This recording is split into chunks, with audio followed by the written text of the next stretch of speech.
Hey there, friends. Welcome back to another episode of the Bible in Life podcast. My name is John Whitaker, and I am the host and creator of the Bible in Life. And I want to welcome you to this episode of the Bible in Life podcast. Our goal, what we aim for and shoot for here on the Bible in Life, is to provide some teaching that will help you really grasp the Bible in such a way that it makes really good sense to you so that you can put it into practice in your life. That's the goal, just to try to bring the Bible to life in the sense of help it become a little more three-dimensional and bring the Bible to your life to help you live it out in your life as a disciple of Jesus. And so that's what we're all about. And if you are a new listener, want to extend a special welcome to you. Super glad you're here. If you're a long-time listener, really grateful you're a part of the Bible in Life family. We have listeners in, as best as I can tell, well over 100 different countries. And so maybe you're listening in South Africa, maybe you're listening in Canada, maybe you're listening in Japan, maybe you're listening in Mexico. We've got listeners in all these places and more. And so welcome, super glad you're here and that you're a part of the Bible in Life family. Over the last handful of weeks, we have been in a short series that we're just calling the real world of the Gospels. So that when you read these stories about Jesus, Matthew, Mark, Luke, John, that you understand that world a little bit more. You know who some of the characters are: Pharisees, Sadducees, chief priests. You know who these people are, so that you can kind of picture the geography and the topography of the land a little bit, so that some of the issues they debate and discuss make a little more sense. And so we've been exploring the real world of the Gospels just so that we can actually really hear and understand Jesus more fully. And I was originally planning, if you listened to last week's episode, I was originally planning on discussing the temple and the synagogues and some of the religious world and have that be the final episode this week on this series. But then I got an email just the other day that says, John, I hope this email finds you well. I've been tuned into your most recent series on the Gospels, and I'm wondering if you are considering an episode on the economy and finance of the Gospels. That could put into perspective some of the accounts in the Gospels that involve money and making a living. And I was like, that's a great suggestion. For whatever reason, I should have had that on the list, didn't have that on the list. And this listener sent me this suggestion. I'm like, that needs to be on the list. And so I'm tabling talking about temple, synagogue, and the religious world to talk specifically about this topic of units of money and work and finance and some of that sort of stuff. And then next week, we'll pick back up with the religious world and we'll wrap up the series from there. And so today, let's just talk a little bit about this topic of economy, money, finance, and what work life was like. Because that's a key part of everyday life is like, well, what did work look like? What did you go to a job? What did you do for that, right? What was money like? And did people have a lot of money? Were most people poor? All those kinds of questions are really important to this topic of money, finance, and work. So we'll talk first about units of money, just so that we have some understandings, some of the units of money that show up in the Gospels. And then I want to talk about social classes and work and things related to that. All right, so let's start with some things about units of money. In my context, I live in the United States of America. We work off of the dollar. And even though we work off the dollar, we have coins like a nickel. A nickel is 5 cents. Or you have coins like a dime. Dime is 10 cents, or a quarter, 25 cents, right? Wherever you live, in which part of the world you live in, you have your own units of money. And, you can do certain things with, or it takes a certain amount of those units of money to do certain things, right? Well, the same was true in Jesus' day. There was specific units of money. Now, it was a little complicated in Jesus' day because you have Jewish coinage that we see in the Old Testament, and you still have some remnants of that in Jesus' world, like the shekel. That's a Jewish coin, and it was the only acceptable coin for the temple tax that you had to pay to the temple every year. That you had to have a shekel, a Jewish coin for that. But you also have Roman coins because the Romans have taken over the world, and so a lot of the currency now is Roman coinage. You also have some Greek coins because before the Romans there were the Greeks, and so there's some remnants of Greek coins. And so you get these different coinages that show up in the Gospels because of that. So for example, one of the most common coins of the day, shows up in several places in the stories of the Gospels, is the denarius. This was actually a Roman coin. That's why it shows up in that well-known story towards the end of Matthew's Gospel. I think around chapter 22, you see this well-known scene where Jesus is asked a question about paying taxes to Caesar. He asked the questioner who was trying to trap him, give me a coin. They pull a coin out of their pocket. It's a denarius, and it has the emperor's image on it. That's a denarius. It's a Roman coin minted by Rome itself and by whatever emperor was in charge at the particular time. And so in that case, it would have been Emperor Tiberius. And so a denarius, it was a standard day's wage for a laborer. So you work a 10, 12-hour workday as a farmhand or a laborer, you get paid a denarius. Another coin that shows up in the Gospels is a drachma. This is a Greek coin, a Greek, specifically silver coin, that was roughly equivalent to a denarius in purchasing power. So it gave you about as much money as a denarius would. So when you see a drachma in the Gospels, well, that's what we're talking about. The difference is more where it came from and who it's minted by. So it's a Greek coin, but it has about the same worth as a denarius.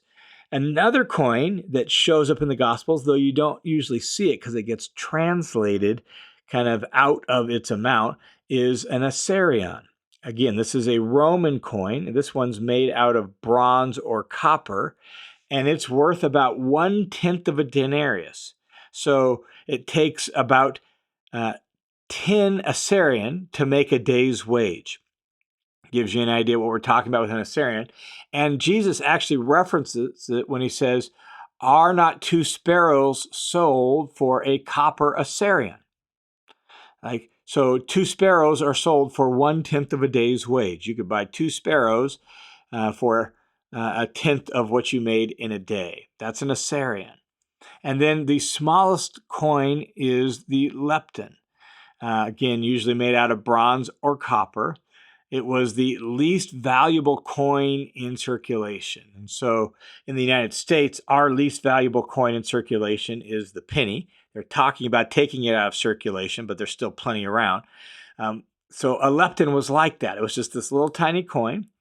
We know it in the Gospels as the widow's mite. That story of the poor widow who put her 2 mites into the offering box in the temple, and Jesus commending her because she gave all she had to live on. That was 2 lepton. All right. And a lepton was about 1/80th of a denarius. That gives you how tiny amount it was. It took 80 lepton to make 1 day's wage. And this gal put in 2 lepton, which are hardly anything. So those are some of the coins, at least the main coins. There are some larger units of money that show up in the Gospels as well. The largest is the talent. But when you hear the word talent, don't think that we mean by talent as a skill. We're talking a unit of money called a talent. And don't think a coin or a bill, think a money bag. A talent is a bag of money worth about 15 to 20 years' wages. So it's a huge sum of money. So that's a talent. And you see that in Jesus' famous parable of the talents, where people are being entrusted with large chunks of money and they're supposed to be faithful with it. That's a talent. So think a money bag that's worth about 15 to 20 years' wages. And then there's a mina, which is another large unit of money that's worth about 100 denarii. So if a denarius is a day's wage, then a mina, again, shows up in a parable in Luke 19. A mina is about 100 days' wages. So if you work maybe 250 days out of the year or 280 days out of the year, a mina is about a little over 1/3 of a year's wage. So it's a good chunk of money as well. So that's some of the units of money that show up in the Gospels that we need to be familiar with so we understand what's being referred to there. Now, how does all of this fit into the topic of social classes, economy, work, and all of that? Well, let's just talk briefly about that. All right.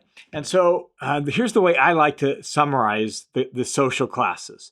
It's a little maybe simplistic, but it gives us an idea. I usually tell people there were closer to 2 classes than 3. Like where I live, we often think in terms of like 3 classes. There's the wealthy, there's the middle class, and then there's the lower class, right? The poor.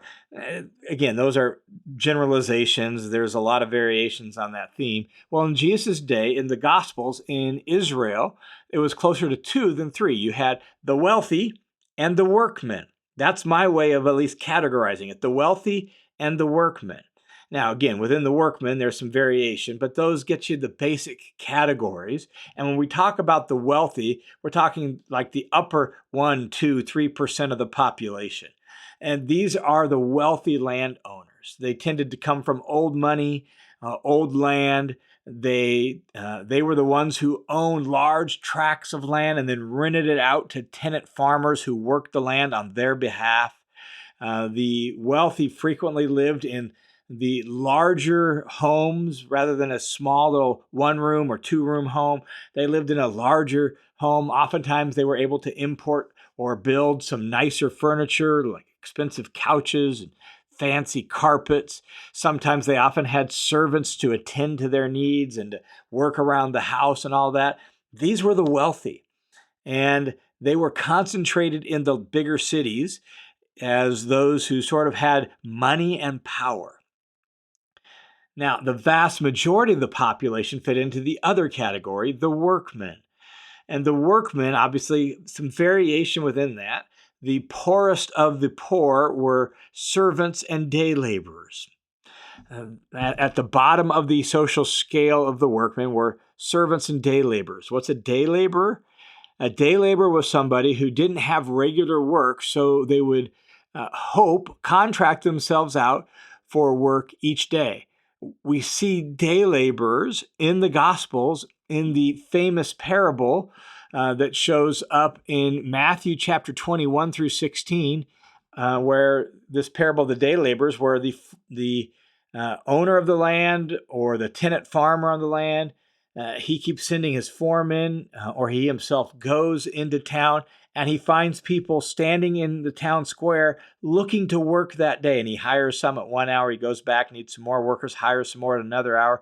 And Jesus uses this social situation of day laborers to make a really important point about God and the kingdom of heaven there in Matthew chapter 21 through 16.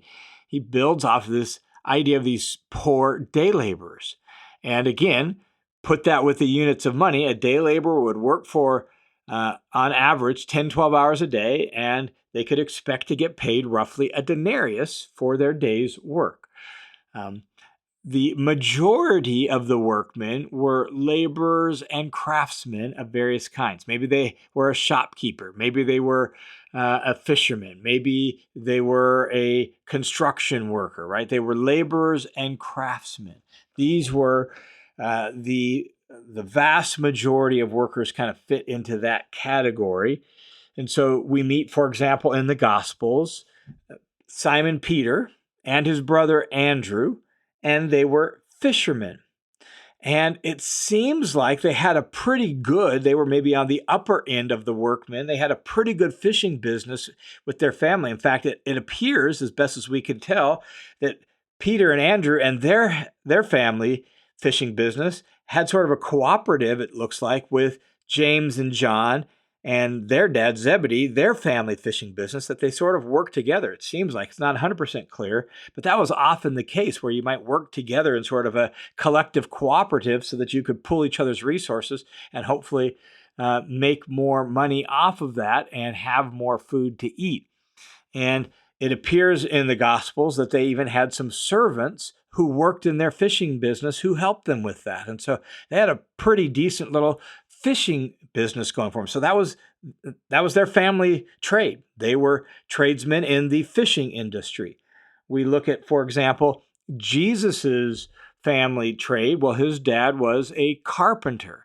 And the particular word that's translated carpenter doesn't mean that he built just chairs or benches or tables for people.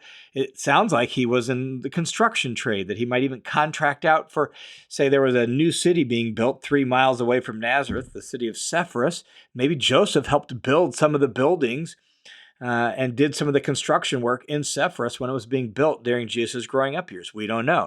But he had that kind of skill. He was a laborer of that type. This is what often people did. Maybe they ran a small shop. Maybe they grew produce and they sold some of the produce in the town square and the town market, right? A lot of the workers, that's what they did. And the vast majority of people in this working class lived in small towns and villages, maybe medium towns and villages. A city was distinguished by the fact that it had a wall around it. A village didn't have a wall around it. And so most people lived in small to medium-sized towns or villages without a wall around them that were made out of the earth around them. And so they would have buildings made out of limestone if they lived in an area where there was limestone. They would have buildings built out of basalt or volcanic rock if they lived in an area where that was what was around them. And these villages then were often surrounded by grain fields and olive orchards and vineyards. And then the workers would go out to the fields and work in the fields at the appropriate time of year, whether it was planting or cultivating or harvesting, right? Or during the off season when it wasn't good fishing on the sea, maybe that was the time of year when you would tend to your boat, make sure you would make any repairs on your boat and tend to your nets and make sure your nets were ready. So when the season kicked back up, you'd be ready to go, right? This is how people spent their life. And so the days were spent on activities focused on survival. For the women, including young girls, the activities revolved around the home more often than not. Sweeping, cleaning, cooking, drawing water, grinding mill. They might need to help at times in the fields when the harvest season was on and some of that sort of stuff. But they had their work that they had to do to keep the household operating and to make sure everything went the way it was supposed to. The men had their work to do, and it focused usually on their trade. Many of them didn't go to a job like we think of. They did whatever work needed to be done in their trade. And so if they were a fisherman, then they did that sort of work or mended their nets, as we said, right? Some, the poorer ones, were servants or employees working for shopkeepers or tradesmen or farm hands in the fields. And the absolute poor ones, as we noted, well, they were the day laborers who just hoped that someone would hire them for the day so they could make enough money to put a little food on the table for their family. And you see, these kinds of social conditions show up in the stories of the Gospels, very often in the parables that Jesus tells. The parable of the sower who goes out to his field because it's planting time. And so he's going out to plant in his prepared field. Before he did that, he had taken his plow and he had plowed his furrows and turned over the soil. And now he's gone out to cast his seed. And maybe that guy in the parable, if you're listening to that parable in Jesus' day, maybe you're picturing a neighbor or a family man, someone you know. Maybe it's you. And maybe you're a tenant farmer. You don't own the land. You just work the land for some wealthy landowner. And if you do a good job, hopefully you make enough produce for your own family and you benefit the landowner. In fact, you see this very thing in Matthew chapter 21, verse 33 and following, where Jesus tells a parable about tenant farmers. It says this, "Listen to another parable," Jesus says. "There was a landowner." So this is a wealthy guy. When we hear landowner, think this is somebody who's in that upper 1, 2, 3%. He owns some land, comes from old money, and he's going to rent it out. So there's a landowner who planted. He didn't do the work himself. He had people do it for him, servants, day workers, right? Who planted a vineyard. He put a fence. When you picture a fence, you're going to picture a stone wall around it, a low-lying stone wall around it. So put a fence around it. He dug a wine press in it where they would then take the grapes and they would squish them out to extract the juice, dug a wine press in it, and built a tower. You'd put a watchtower in it to watch for animals or invaders or anything like that. And then he leased it to vine growers, tenant farmers who are going to now work this out on his behalf. And then he went on a journey and he entrusted them to it. And then Jesus' parable goes on from there.